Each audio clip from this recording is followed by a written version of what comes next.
In the mid-1950s, a new generation of footballers was taking England and Europe by storm. They were young, they were brilliant, and they were Manchester United. Known affectionately as the Busby Babes, named after their visionary manager Sir Matt Busby, this team was a force of nature. With an average age of just 22, they had already won back-to-back league titles in 1956 and 1957. They played with a swagger, a skill, and a spirit that captivated a nation still recovering from the shadows of war. Led by the legendary Duncan Edwards, a player many believed could become the greatest of all time, the Busby Babes were on a quest to conquer Europe. They were more than just a football team. They were a symbol of youthful ambition and seemingly limitless potential. Their dream was to be the first English club to lift the European Cup, and in the winter of 1958, it felt like nothing and no one could stand in their way. They were on top of the world, unaware that their journey was heading towards an unimaginable tragedy. On February 5, 1958, the mood was one of celebration. The Busby Babes had just secured their place in the semi-finals of the European Cup after a thrilling 3-3 draw against Red Star Belgrade in Yugoslavia. The aggregate score was 5-4 in their favour. They had done it. The players, along with supporters and journalists, boarded their charter flight, a British European Airways plane, ready for the journey home to Manchester. The atmosphere on the plane was jubilant. Young men like Bobby Charlton, Tommy Taylor, and Roger Byrne were laughing and joking, filled with the excitement of their victory and the prospect of returning home as heroes. The flight plan included a scheduled stop in Munich, Germany, for refueling. As the plane began its descent towards Munich Riem Airport, the weather started to turn. What was a clear sky just hours before was now giving way to heavy, falling snow. The winter conditions were worsening by the minute. When the plane touched down, the runway was already covered in a slushy blanket of white. This routine stop, a simple necessity of air travel in the 1950s, was about to become the setting for one of football's darkest days. The players disembarked for a short break, unaware of the grim fate that awaited them on the snowy tarmac. Inside the airport terminal, the players passed the time reading, playing cards, and sending telegrams home. Outside, the snow continued to fall, thick and relentless. The ground crew refueled the aircraft, and soon, everyone was called to reboard for the final leg of the journey to Manchester. Captain James Thane and his co-pilot Kenneth Raymond prepared for takeoff. As the engines roared to life, the plane started its run down the slush-covered runway. But something was wrong. The pilots noticed a strange fluctuation in the engine pressure gauges and decided to abort the takeoff. They returned to the terminal building, and the passengers once again disembarked. A sense of unease began to creep in. The delay was frustrating, but safety was paramount. After a check, the pilots were confident they could try again. So, for a second time, everyone boarded the plane. The engine screamed once more, and the aircraft surged forward. Again, the same issue occurred. The pilots, concerned by the over-accelerating engines, abandoned the takeoff a second time. By now, apprehension had turned to genuine fear for some on board. The players were told to return to the lounge. Many felt they should just stay in Munich overnight. The weather was foul, and the plane seemed to have a problem. But after a discussion between the pilots and the station engineer, a fateful decision was made. They would attempt a third takeoff. The passengers were called back to the plane one final time. The mood was now incredibly tense. The earlier lightheartedness had completely evaporated, replaced by a somber silence.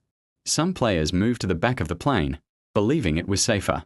As the aircraft taxied into position, the snow was still falling heavily.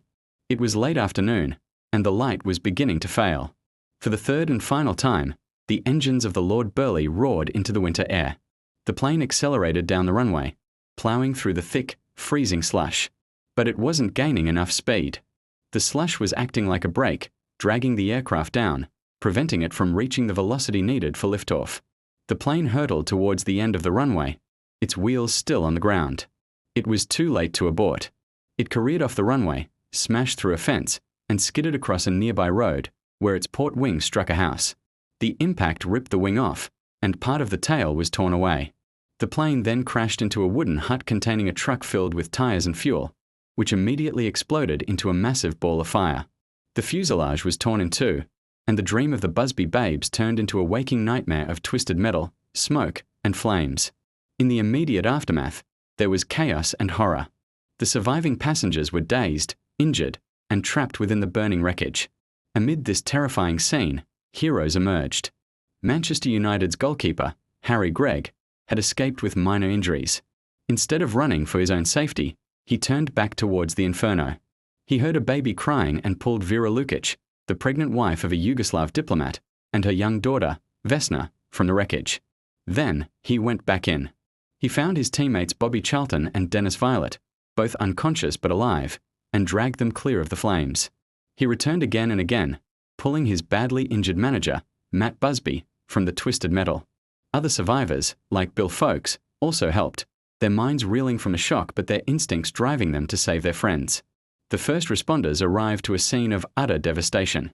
They worked tirelessly in the snow, fighting the fire and trying to reach those still trapped. It was a desperate, heartbreaking rescue effort. In the end, 20 people died at the scene, and another 3 would pass away in the hospital. The world was about to learn that Manchester United's bright flame had been tragically, brutally extinguished on a snowy runway in Munich. 7 of Manchester United's players died instantly in the crash. They were Jeff Bent, Roger Byrne, Eddie Coleman, Mark Jones, David Pegg, Tommy Taylor, and Liam "Billy" Whelan. But the tragedy was not yet over. The titan of the team, the incomparable Duncan Edwards, fought for his life in a German hospital for 15 days. He was just 21 years old. His death was a devastating blow, a loss that football experts still mourn to this day. In total, 8 players, the flowers of Manchester, were gone. The manager, Matt Busby, was so severely injured that he was twice read his last rites. He would spend more than 2 months in the hospital, fighting his way back to health, haunted by the loss of his boys. The news sent shockwaves not just through Manchester, but across the entire world. The Busby Babes were everyone's second team, admired for their youth and their exhilarating style of play. Their loss was felt as a personal tragedy by millions. Manchester United, as a club, was decimated. They had lost the core of their team, their present and their future.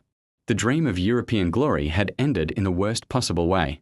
In the days that followed, the city of Manchester was shrouded in grief. The club faced the monumental task of simply surviving, of trying to rebuild from the ashes of an unimaginable disaster.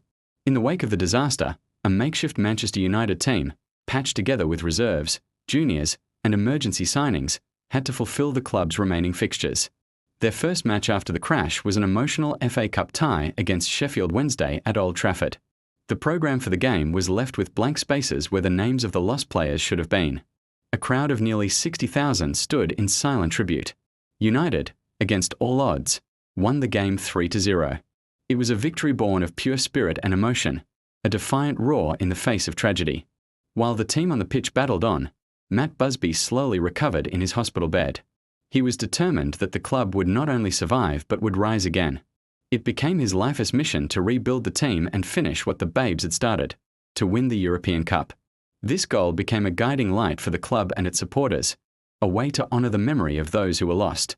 The rebuilding process was slow and painstaking, built around the survivors like Bobby Charlton and Bill Foulkes, who carried the heavy burden of memory while forging a new future. 10 years. It took 10 long, emotional years. But in 1968, Matt Busby's promise was fulfilled. A new-look Manchester United team, captained by a survivor of the crash, Bobby Charlton, walked out onto the pitch at Wembley Stadium for the European Cup final against Benfica. The team featured new legends like George Best and Dennis Law. For Busby, for Charlton, and for the entire city of Manchester, this was more than just a football match. It was the culmination of a decade of rebuilding, grieving, and striving. It was the fulfillment of a sacred vow. Manchester United won the match 4-1 after extra time. As Bobby Charlton lifted the trophy, the ghosts of Munich were finally honoured. Matt Busby, watching from the sidelines, was overcome with emotion. He had done it. He had rebuilt his team, and they had conquered Europe for the boys they lost. It remains one of the most poignant and powerful stories in the history of sport, a tale of revival, of resilience, and of keeping a promise to a generation of players whose lives were cut so tragically short. The victory was not just for the club, it was for the Busby Babes. The legacy of the Munich air disaster is woven into the very fabric of Manchester United. It is a story of profound loss but also of incredible strength and rebirth. The memory of the Busby Babes is kept alive at Old Trafford. A clock on the outside of the stadium is permanently frozen at 3:04 p.m, the time of the crash on February 6, 1958. Below it, a plaque bears the names of those who perished. Inside the stadium, The Munich tunnel contains a memorial to the flowers of Manchester. Every year, on the anniversary of the disaster, fans, players, and staff gather to pay their respects. The story is passed down from generation to generation of supporters. It serves as a reminder that the club is about more than just winning trophies. It's about spirit, resilience, and honouring its history. The tragedy forged an unbreakable bond between the club and the city of Manchester. It shaped the identity of Manchester United, creating a spirit of defiance and a determination to overcome adversity that still defines the club today. The Busby Babes may have been lost, but their dream and their memory will live on forever. Thanks for watching, and if you found this story moving, please consider liking and subscribing for more content.